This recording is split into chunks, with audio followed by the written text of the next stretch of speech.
নমস্কার, news now prime নিউজে সবাইকে স্বাগত। আমি রয়েছি আপনাদের সাথে, চোখ রাখছি খবরে। এবার জাতীয় রাজনীতির কেন্দ্রে পৌঁছেছেন মুখ্যমন্ত্রী ডাক্তার মানিক সাহা। বিহার বিধানসভা নির্বাচনে বিজেপির প্রচারক হিসেবে তাঁর উপস্থিতি শুধু দলের নয়, উত্তর পূর্ব ভারতের সাফল্যের গল্পকেও তুলে ধরবে দেশের সামনে। ত্রিপুরার মুখ্যমন্ত্রী ডাক্তার মানিক সাহা এবার পা রেখেছেন জাতীয় রাজনীতির কেন্দ্রবিন্দুতে। বিহার বিধানসভা নির্বাচনে বিজেপির তারকা প্রচারক হিসেবে তাঁর উপস্থিতি শুধু দলের নয়, উত্তর পূর্ব ভারতের গর্বকেও নিয়ে গেছে নতুন উচ্চতায়। বিহার বিধানসভা নির্বাচনের উত্তাপে যখন জাতীয় নেতারা প্রচারে ব্যস্ত, তখন ত্রিপুরার মুখ্যমন্ত্রী ডাক্তার মানিক সাহার যোগদান বিজেপির নির্বাচনী কৌশলে যোগ করেছে নতুন মাত্রা। এক সময়ের প্রখ্যাত দন্ত চিকিৎসক থেকে রাজনীতির শীর্ষে উঠে আসা এই নেতা এখন উত্তর পূর্ব ভারতের শান্ত, পরিচ্ছন্ন ও কার্যকর প্রশাসনের প্রতীক। মুখ্যমন্ত্রী ডাক্তার মানিক সাহাকে বিহারের কয়েকটি গুরুত্বপূর্ণ কেন্দ্রে প্রচারে পাঠানোর সিদ্ধান্ত নিয়েছে ভারতীয় জনতা পার্টি। মূলত চিকিৎসক সমাজ, যুব ভোটার ও পেশাজীবী শ্রেণীর মধ্যে বিজেপির ভাবমূর্তি আরও শক্ত করতে তাঁর নির্ভেজাল ও সংযত ভাষণ ভঙ্গি, প্রশাসনিক সাফল্যের বাস্তব উদাহরণ এবং মানুষের সঙ্গে আন্তরিক সংযোগ বিহারের নির্বাচনী প্রচারে অনুঘটকের মতো কাজ করবে বলে মনে করছেন রাজনৈতিক বিশ্লেষক মহল। ত্রিপুরা মুখ্যমন্ত্রীর এই অংশগ্রহণ বিজেপির বৃহত্তম পরিকল্পনারই অংশ, যেখানে উত্তর পূর্ব ভারতের সাফল্যের গল্প দেশব্যাপী ছড়িয়ে দেওয়ার পরিকল্পনা নিয়েছে দেশের প্রধান রাজনৈতিক দল ভারতীয় জনতা পার্টি। অবকাঠামো উন্নয়ন, স্বাস্থ্য ব্যবস্থা, নারী ক্ষমতায়ন এবং কর্মসংস্থানের ক্ষেত্রে বিগত কয়েক বছরে বিশেষ উদ্যোগ নিয়েছেন মুখ্যমন্ত্রী ডাক্তার মানিক সাহা। মুখ্যমন্ত্রী হিসেবে ডাক্তার সাহার নিরলস প্রচেষ্টা ও নিরপেক্ষ প্রশাসনিক ধারা এখন দেশের অন্যান্য রাজ্যের কাছেও উদাহরণ। ডাক্তার সাহার প্রচার কার্যক্রমকে দলীয় ঐক্যের প্রতীক হিসেবে মনে করছে ভারতীয় জনতা পার্টি। উত্তর পূর্বের এই মুখ্যমন্ত্রীকে সামনে এনে একদিকে যেমন নতুন নেতৃত্বের প্রতি আস্থা প্রকাশ করছে, অন্যদিকে বিজেপি এখন সত্যি সর্বভারতীয় দল বলে ভোটারদের কাছেও বার্তা দিচ্ছে দলের কেন্দ্রীয় নেতৃত্ব। বিহারের নির্বাচনী সমীকরণে ডাক্তার মানিক সাহার সরাসরি প্রভাব সীমিত হলেও তাঁর উপস্থিতির রাজনৈতিক তাৎপর্য অনেক গভীর। ত্রিপুরার সাফল্যের গল্প এখন ভারতের অন্য রাজ্যেও প্রতিধ্বনিত হচ্ছে, আর এই গল্পের মুখ হয়ে উঠেছেন ডাক্তার মানিক সাহা, একজন শান্ত স্বভাবের চিকিৎসক থেকে জাতীয় রাজনীতির উদীয়মান মুখ হিসেবে ধীরে ধীরে নিজেকে তুলে ধরছেন মুখ্যমন্ত্রী doctor Manik Saha. Bureau report, news নাও।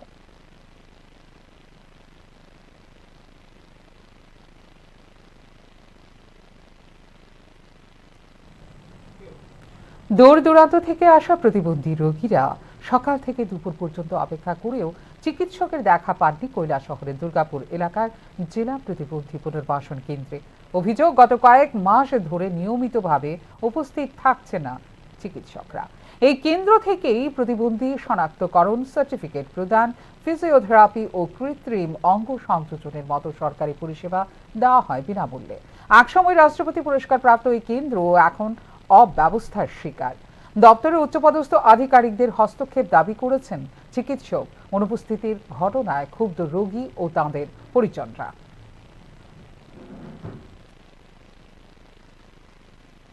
ডিআরটিসি অফিস আইছি সকাল 10টা থেকে মেন্টাল রুগী নিয়ে অপেক্ষা করতেছি। এমন ডাক্তারের বার্তা নাই, এরা কোনো করা যান না, হাতে বার্তা দৌড়ে। আর এই অবস্থা যদি হয় তাহলে আমরা এমনি গভর্নমেন্টের বেতন করা তারা এখনো এই ব্যাপারে কোনো গুরুত্ব দেয় না। আপনি সকাল 10টায় আইছেন? সকাল 10টা। এখন কটা বাজে? এখন 2:05 বাজে। এখনো ডাক্তার আইছে না? এখনো ডাক্তারের বার্তা নাই। আপনি কি নিজে রুগী না রুগী নিয়ে আইছেন? আমার রুগী লইয়া আইছি। কি ধরনের রুগী আপনার? মেন্টাল রুগী। এখানে কি মানে কি ধরনের রুগী আসে? আরও ভ্যারাইটি রুগী আছে, তো আমার তো মেন্টাল রুগী। ওই মেয়েরে লই আছে আর এদিকে ডক্টর দেখানি আর তার তাকে রিনো করা লাগে, তার লাগে। কোন সময় আইছেন? সকাল 10:30টার সময়। এখন কটা বাজে? তখন তো 2টা আর উপরে আছে। কি পাইছেন না? ডাক্তার আইছে না? ডক্টর মানে আইবো কইতাছে, আমরা বইয়া রইছি আর। আপনার রুগী আপনার কে হয়? আমার মেয়ে মানে কি অসুখ? মানে পুরা মানে এদিকে কিছু বুঝে না, পুরা মানে মাইন্ড একদম নাই। তো আজকে তার কি সার্টিফিকেট আছে নি? আছে। তো আজকে কে লেগে আইছে? আজকে সার্টিফিকেট তার মানে রিনিউ করে আরবার ডক্টর দেখানে 100% কিছু বাড়ানি লাগে। তখন কতক্ষণ থাকবেন এইভাবে?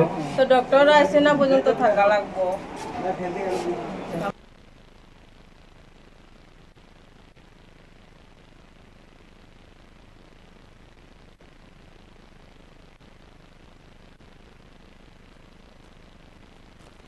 64,000 মানুষের মৃত্যু এবং 1,67,000 মানুষ আহত হয়েছে ফিলিস্তিনে। এরপর হয় শান্তি চুক্তি, কিন্তু শান্তি চুক্তির পরেও গাজায় চলছে আক্রমণ। প্রতিবাদে আগরতলায় বিক্ষোভ মিছিল সংঘটিত করল সিটু।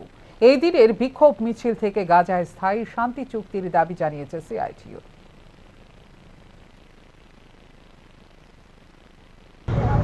সমস্ত মানবতা পক্ষে যারা, তারা সকলেই প্যালেস্টাইনে গাজা ভূখণ্ড এবং পার্শ্ববর্তী বিভিন্ন এলাকায় ইসরায়েল যে নরসংহার সংগঠিত করেছে, ৬৭,000 মানুষকে হত্যা করেছে, 1,69,000 মানুষ আহত হয়েছে, এই নরসংহারের প্রতিবাদে সারা পৃথিবীর শান্তিকামী মানুষ প্যালেস্টাইনের পক্ষে দাঁড়িয়েছে। আমরাও ত্রিপুরার মানুষ বিভিন্ন সময় প্যালেস্টাইনের পক্ষে দাঁড়িয়েছি।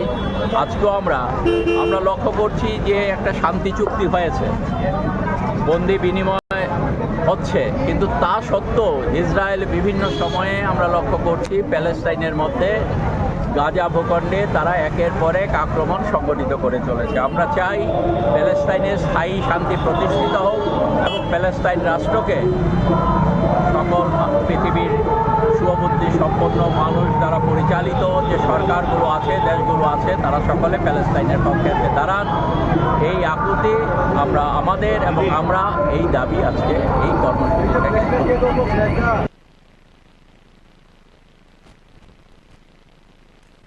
সীমান্ত নিরাপত্তা বাহিনী ত্রিপুরা ফ্রন্টিয়ারের নতুন মহাপরিদর্শক অর্থাৎ আইজি হিসেবে দায়িত্ব গ্রহণ করলেন অভিজ্ঞ ও পদকপ্রাপ্ত বিএসএফ কর্মকর্তা অলোক কুমার চক্রবর্তী। একে শর্মার কাছ থেকে দায়িত্বভার গ্রহণ করেন তিনি।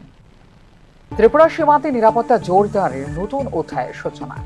শুক্রবার আনুষ্ঠানিকভাবে সীমান্ত নিরাপত্তা বাহিনীর ত্রিপুরা ফ্রন্টিয়ারের নতুন মহাপরিদর্শক বা আইজি হিসেবে দায়িত্ব গ্রহণ করলেন অভিজ্ঞ ও পদকপ্রাপ্ত বিএসএফ কর্মকর্তা অলোক কুমার চক্রবর্তী।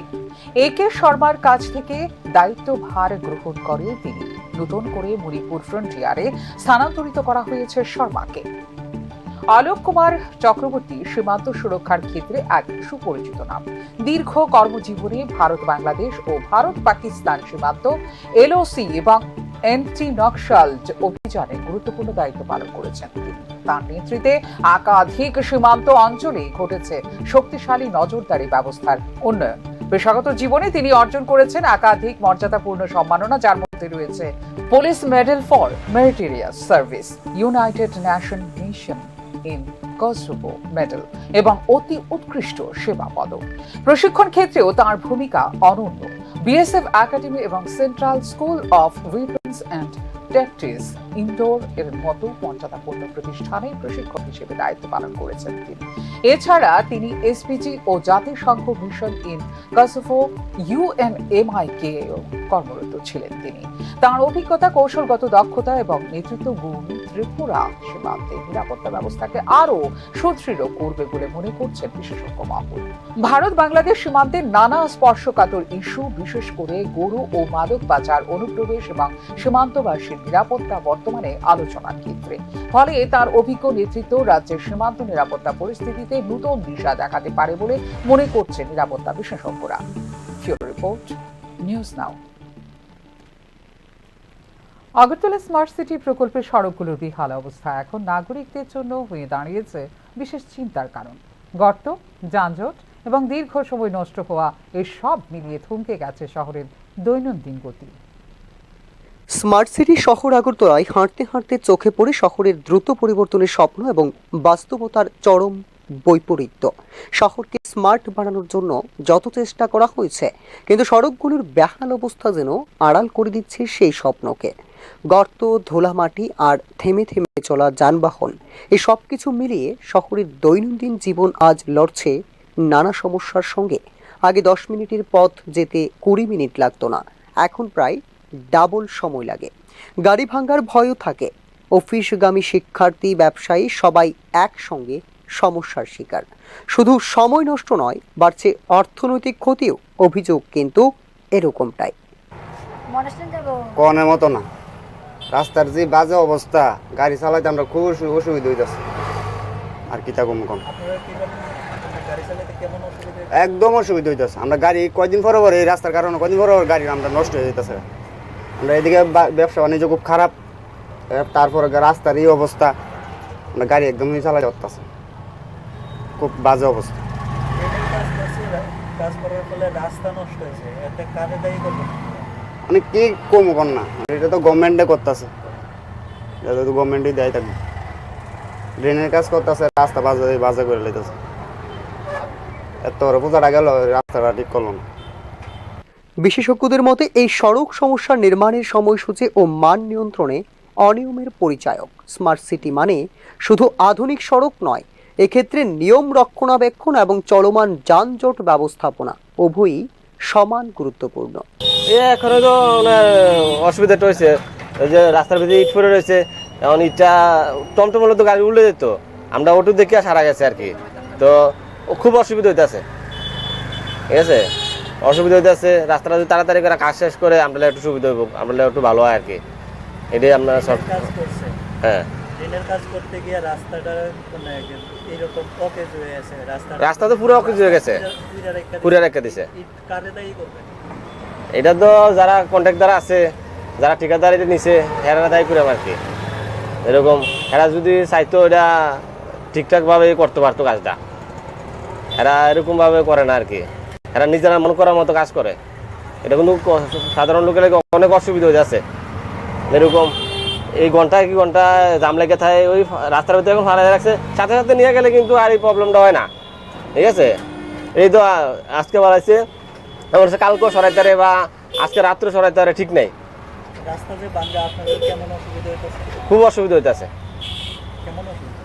এরকম গাড়ি চালাতে অসুবিধা আছে, গাড়ি দেখ না, গাড়ি বিভিন্ন পার্টস নষ্ট হয়ে যাচ্ছে, খুব অসুবিধা হইতেছে চালাইতে, এই আর কি।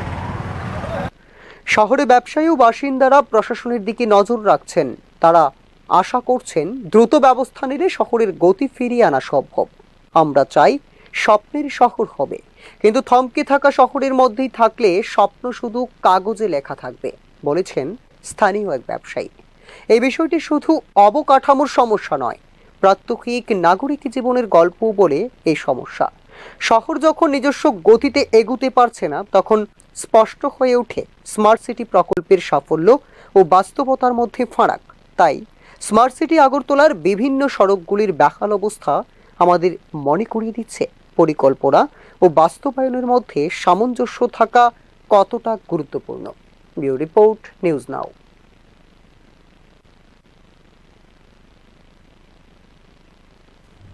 ত্রিপুরার খোয়াই জেলার বিদ্যাপিল গ্রামে ৩ বাংলাদেশি গরু পাচারকারীর গণধোলায় হত্যার ঘটনা দুদেশের মধ্যে সৃষ্টি করেছে কূটনৈতিক উত্তেজনা। বাংলাদেশের তীব্র প্রতিবাদ ও নয়াদিল্লির প্রতি নিরপেক্ষ তদন্তের আহ্বান নতুন মাত্রা দিয়েছে ঘটনাটিকে। ত্রিপুরা বাংলাদেশ সীমান্তে ৩ বাংলাদেশি গরু পাচারকারীর গণধোলায় মৃত্যুর ঘটনার তীব্র প্রতিবাদ জানিয়েছে বাংলাদেশের অন্তর্বর্তীকালীন সরকার এবং এই ক্ষেত্রে তাৎক্ষণিক ও নিরপেক্ষ তদন্তের আহ্বান জানিয়েছে নয়াদিল্লিকে। শুক্রবার এক বিবৃতিতে এই ঘটনাকে মানবাধিকার ও আইনের শাসনের গুরুতর লঙ্ঘন বলে অভিহিত করে জাতীয়তা নির্বিশেষে প্রত্যেক মানুষের মানবাধিকারের পূর্ণ সুরক্ষা পাওয়ার অধিকার রয়েছে, তারা সীমান্তের যেই দিকেই থাকুক না কেন বলে মন্তব্য করেছে বাংলাদেশের পররাষ্ট্র মন্ত্রণালয়। ঘটনাটিকে নৃশংসভাবে মারধর ও হত্যা হিসেবে বর্ণনা করে ভারত সরকার যেন অবিলম্বে একটি স্বচ্ছ ও নিরপেক্ষ তদন্ত পরিচালনা করে অপরাধীদের বিচারের আওতায় আনে এবং ভবিষ্যতে এই ধরনের ঘটনার পুনরাবৃত্তি রোধে প্রয়োজনীয় ব্যবস্থা নেয় তার দাবি জানিয়েছে বাংলাদেশের পররাষ্ট্র মন্ত্রণালয়। উল্লেখ করা যেতে পারে, ত্রিপুরা পুলিশের দেওয়া তথ্য অনুযায়ী 15 অক্টোবর ভোরে খোয়াই জেলার বিদ্যাবিল গ্রামের সীমান্তবর্তী এলাকায় 3 বাংলাদেশি নাগরিক গরু চুরি করতে প্রবেশ করেছিলেন বলে অভিযোগ। স্থানীয় বাসিন্দারা তাদের আটকানোর চেষ্টা করলে ধারালো অস্ত্র দিয়ে 2 ভারতীয় গ্রামবাসী মিঠু তেলাঙ্গা ও ধীরেন্দ্র তেলাঙ্গার উপর হামলা চালান বাংলাদেশি গরু পাচারকারীরা। এতে দুজনই গুরুতর আহত হন এবং পরে আগরতলার জিবি হাসপাতালে চিকিৎসাধীন অবস্থায় মারা যান মিঠু তেলাঙ্গা। এই ঘটনার পর অভিযুক্ত বাংলাদেশিদের ধরে গণধোলায় দেয় ক্ষুব্ধ গ্রামবাসীরা, যেখানে ঘটনাস্থলে মৃত্যু হয় তাদের। ইতিমধ্যে নিহতদের মরদেহ ময়নাতদন্তের পর বাংলাদেশ কর্তৃপক্ষের কাছে হস্তান্তর করা হয়েছে এবং এই বিষয়ে একটি মামলা দায়ের করে শুরু হয়েছে তদন্ত। এই সহিংস ঘটনার পর ত্রিপুরা বাংলাদেশ আন্তর্জাতিক সীমান্তে দেখা দিয়েছে উত্তেজনা। সীমান্তে বরাবর বারবারই অনুপ্রবেশ ও নিরাপত্তার ঘাটতি দিয়ে উদ্বেগ প্রকাশ করেছেন স্থানীয় বাসিন্দারা। পরিস্থিতি নিয়ন্ত্রণে আনতে ও আরো অস্থিরতা রোধে সীমান্ত এলাকায় টহল জোরদার করেছে ত্রিপুরা রাজ্য প্রশাসন। এদিকে কেন্দ্রীয় সরকার এখনো আনুষ্ঠানিক বিবৃতি দেয়নি, তবে পররাষ্ট্র মন্ত্রণালয়ের সঙ্গে যুক্ত সূত্র অনুযায়ী এটি স্থানীয় একটি অপরাধমূলক ঘটনা, যেখানে ভারত বাংলাদেশ কূটনৈতিক সম্পর্কের সঙ্গে নেই এর সরাসরি কোনো সংযোগ। সম্প্রতি বছরগুলোতে ভারত ও বাংলাদেশের মধ্যে অর্থনৈতিক সহযোগিতা, সংযোগ, জ্বালানি বাণিজ্য খাতে দেখা দিয়েছে অগ্রগতি, কিন্তু সীমান্তে সহিংসতা, চোরাচালান, অনুপ্রবেশ এবং বাংলাদেশ সীমান্তরক্ষী বাহিনীর ভারতীয় ভূখণ্ডে অনুপ্রবেশের মতো ঘটনা সম্পর্কে দুর্বল জায়গাগুলোকে উন্মোচিত করেছে বারবার। ব্যুরো রিপোর্ট, নিউজ নাও। অক্টোবর মাসের অর্ধেক কেটে গেলেও সেপ্টেম্বর মাসের বেতন পাননি রাজ্যের রিগা কর্মীরা। রিগা প্রকল্প কি এখন গভীর সংকটের মুখে, তা নিয়ে আশঙ্কায় সংশ্লিষ্ট রিগা কর্মীরা। অক্টোবর মাসের মাঝামাঝি এসে এখনো সেপ্টেম্বর মাসের বেতন পাননি রাজ্যের রেগা কর্মীরা। এই বিলম্বর কারণ কি আর্থিক দুরবস্থা নাকি প্রশাসনিক বিশৃঙ্খলতা, তা নিয়ে উঠেছে প্রশ্ন। রাজ্যে বর্তমানে রেগা প্রকল্পে কর্মরত রয়েছেন মোট 2378 জন কর্মী, যার মধ্যে রয়েছেন GRS, technical assistant, account assistant ও কম্পিউটার প্রোগ্রাম অপারেটর। গ্রাম উন্নয়ন দপ্তরের তথ্য অনুযায়ী 2025-26 অর্থবছরে কেন্দ্রীয় সরকার রেগা প্রকল্পের জন্য রাজ্যকে বরাদ্দ দিয়েছিল 18 কোটি টাকা। কর্মীদের বেতন, দপ্তরের পরিচালন ব্যয় এবং ভাতা প্রদানের কথা ছিল এই অর্থ থেকেই, কিন্তু বাস্তবে ব্যয় হয়েছে প্রাপ্ত বরাদ্দের প্রায় দ্বিগুণ, অর্থাৎ অতিরিক্ত 13 কোটি টাকা। অভিযোগ উঠেছে এই অতিরিক্ত ব্যয়ের কোনো স্পষ্ট হিসেব নেই দপ্তরের কাছে। অর্থ দপ্তর ও গ্রামীণ উন্নয়ন দপ্তরের মধ্যে সমন্বয়ের অভাব, তহবিল ব্যবস্থাপনায় অব্যবস্থা এবং অনুমোদনবিহীন ব্যয়, সব মিলিয়ে রেগা প্রকল্প এখন কার্যত জর্জরিত প্রশাসনিক সংকটে। ফান্ড ব্যবস্থাপনায় স্বচ্ছতার অভাব ও দুর্বল প্রশাসনিক শৃঙ্খলার কারণে বন্ধ হয়ে পড়েছে কেন্দ্রীয় অর্থ ছাড় প্রক্রিয়া। এমন পরিস্থিতি রাজ্যের অন্যান্য প্রকল্পেও প্রতিফলিত হচ্ছে, যেখানে বরাদ্দ থাকলেও অর্থ ব্যবহারে দেখা দিচ্ছে পরিকল্পনার অভাব। রাজ্য সরকার এই বিগত মাসে দুর্গাপূজার মাসে 26 তারিখ সমস্ত কর্মচারীদের বেতন ভাতা দেওয়ার জন্য ঘোষণা করছিল, কিন্তু আমাদের রেগা কর্মচারীরা আজ অবধি 26 তারিখ তো দূরহস্ত, আজকে পর্যন্ত আমরা সেপ্টেম্বর মাসের বেতন এখনো পাইনি। ওই বেতন না পাওয়ার কারণ জানার জন্য বা বেতনটা যাতে তাড়াতাড়ি হয় তার জন্য আমরা বিডিও স্যারের কাছে আমরা আজকে মিলিত হয়েছি। বিডিও স্যার আমরা আশ্বাস দিয়েছেন যে তিনি ওনার ঊর্ধ্বতন কর্তৃপক্ষের কাছে আমাদের কথাটা নিয়ে পৌঁছাইবেন। রেগা কর্মীদের অধিকাংশই গ্রামীণ এলাকার মধ্যবর্তী ও নিম্নবর্তী পরিবারের প্রতিনিধি। মাসের পর মাস বেতন না মেলায় তাদের সংসারে নেমে এসেছে ঘোর অনিশ্চয়তা। দ্রব্যমূল্যের ঊর্ধ্বগতি ও বাজারের চাপে নিত্য প্রয়োজনীয় চাহিদা মেটানোই এখন হয়ে দাঁড়িয়েছে কষ্টসাধ্য। কেউ কেউ আবার খুঁজছেন বিকল্প আয়ের পথ। বিরোধী দলগুলোর অভিযোগ, প্রতিশ্রুতি ভঙ্গ করেছে বিজেপি নেতৃত্বাধীন জোট সরকার। তাদের মতে রেগা কর্মীদের নিয়মিতকরণ দূরের কথা, তাদের ন্যূনতম বেতন প্রদানের ব্যর্থ সরকার। অন্যদিকে সরকার পক্ষের দাবি, কেন্দ্রীয় ফান্ড মুক্তি বিলম্বিত হওয়ায় আটকে আছে বেতন।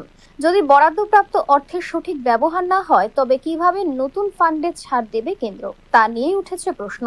রেগা প্রকল্পের মূল লক্ষ্য ছিল গ্রামীণ কর্মসংস্থান বৃদ্ধি ও দারিদ্র্য হ্রাস, কিন্তু এখন তা অনিশ্চয়তা, দায় এড়ানো ও পরিকল্পনাহীন ব্যয়ের চক্রে বন্দী হয়ে পড়েছে বলে অভিযোগ সংশ্লিষ্ট রেগা কর্মীদের। যদি দ্রুত প্রশাসনিক শৃঙ্খলা পুনর্বহাল না হয় তবে বিপদের মুখে পড়তে পারে রেগা প্রকল্প বলে ইতিমধ্যেই আশঙ্কায় সংশ্লিষ্ট রেগা কর্মীরা। ব্যুরো রিপোর্ট, নিউজ নাও। এখনকার মতো এই মুহূর্তের সংবাদ এই পর্যন্ত। অন্যান্য আপডেটস দেখার জন্য অবশ্যই নজর রাখতে হবে নিউজ নাও পর্দায়। নমস্কার, শুভরাত্রি।